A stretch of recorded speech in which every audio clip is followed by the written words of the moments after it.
So this is the definition of momentum. This is the chapter second, force and laws of motion.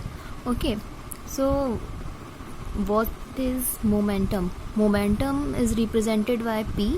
Okay, and this is also the power of an object, power of the motion of an object. Okay, so motion जो है किसी भी object की कोई power है. Okay, किसी भी object की टोटल पावर को मोमेंटम बोल सकते हैं. Okay, and it is represented by P and it is the product of velocity and mass.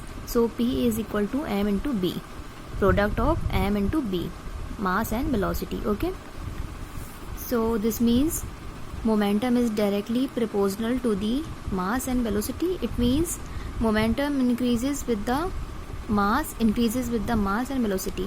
Means mass and velocity को हम increase करेंगे, so momentum will also increase. Okay, so now let an object with the mass m, कोई object है जिसका mass जो है वो m है and velocity v है, but जो mass है ना that is in rest position. जो mass है वो rest position में है. Okay, since object is in rest, it means किसी का कोई मास किसी ऑब्जेक्ट का रेस्ट पोजीशन में है तो ऑब्जेक्ट भी रेस्ट पोजीशन में होगा. ओके, देयरफॉर जब मास रेस्ट पोजीशन में होता है सो वेलोसिटी ज़ीरो होती है. ओके, वेलोसिटी ज़ीरो लेते हैं, we take velocity zero. So P is equal to M into zero. In this condition when mass M is in the rest, so we will take velocity v is equal to 0, p is equal to m into 0, that is momentum will be 0. Thus the momentum of an object is in rest. 0 means rest, that is non moving is equal to 0. non moving means rest, rest में होता है कोई object, so that is momentum is equal to 0. and SI unit of momentum is kilogram meter per second. Okay, kilogram meter per second, because p is equal to m into v. m is kilogram and v is meter per second, so kilogram meter per second. And now we will see the second law of motion. What is the second law?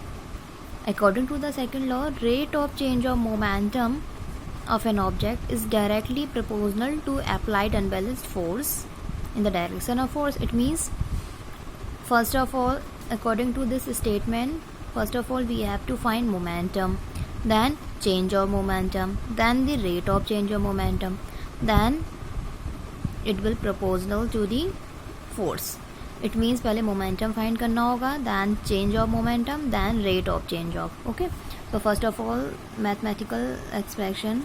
In mathematical expression we will suppose that let mass of an object is m kg. Okay, and initial velocity u, final velocity v, and initial momentum p1, that is p is equal to m into v, and initial velocity u है तो p is equal to m into u, and p2 is equal to m into v for final momentum. Okay, and now we will find change in momentum. change in momentum means final में से initial को minus करेंगे, so we will get change in momentum.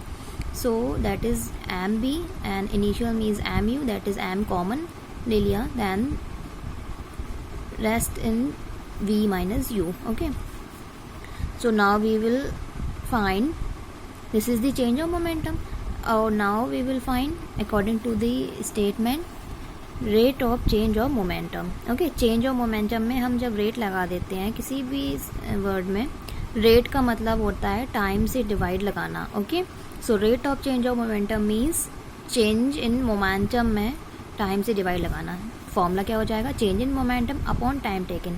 Change momentum m v minus u, बस time से t से divide लगा दिया, upon t हो गया. एंड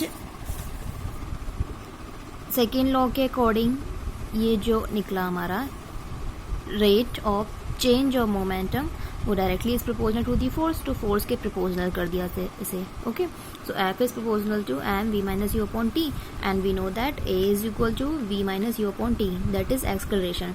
फर्स्ट चैप्टर में आपने पढ़ा होगा एक्सलरेशन की definition, a is equal to v minus u upon t. So इतना पोर्शन हो गया. एंड फर्स्ट लॉ भी होता है हमारा ये. Okay, v is equal to u plus a t. So according to the first law और definition of acceleration, a is equal to v minus u upon t. So ये हो गया M into, और ये पूरा पोर्शन हो गया a, so m a. so F proportional to ma. Okay, and we will when we will remove the sign of proportionality, so here comes a equal, okay, in the place of proportionality. So F is equal to k m a. जब हम sign remove करेंगे ना तो k constant आ जाएगा, equal हो जाएगा k m a, and जो k है दैट इज कांस्टेंट एंड इसकी वैल्यू हम 1 मान सकते हैं. Okay, that is assume 1. So F is equal to 1 m a means M A, 1 into M A. And ऐसा यूनिट क्या हो जाएगी इसकी, वही kilogram metre per second square. M की किलोग्राम एंड ए की मीटर पर सेकेंड स्क्वायर, तो ऐसा unit kilogram per metre per second square. और वी कैन से न्यूटन, ऐसा यूनिट न्यूटन भी हो सकती है. सो नाउ न्यूटन की डेफिनेशन क्या हो जाएगी, 1 newton is equal to when and, इसी फॉर्मूले से व्हेन एंड एक्सक्लेशन. 1 न्यूटन क्या हो जाएगा, जब हम मास एंड एक्सक्लेशन को 1 कर देंगे तो न्यूटन भी 1 हो जाएगा एफ की वैल्यू. सो सिंपली डेफिनेशन बोल सकते हैं हम, when an acceleration of 1 metre per second square is seen in body, 1 kilogram mass की बॉडी में 1 मीटर पर सेकेंड स्क्वायर की एक्सक्लेशन हम देखते हैं वर्क करती है, then force will also 1 newton. Force भी जो अप्लाइड होगा वो भी बॉडी में 1 न्यूटन के इक्वल होगा. Okay, that is the second law of motion of Newton. Okay, understood?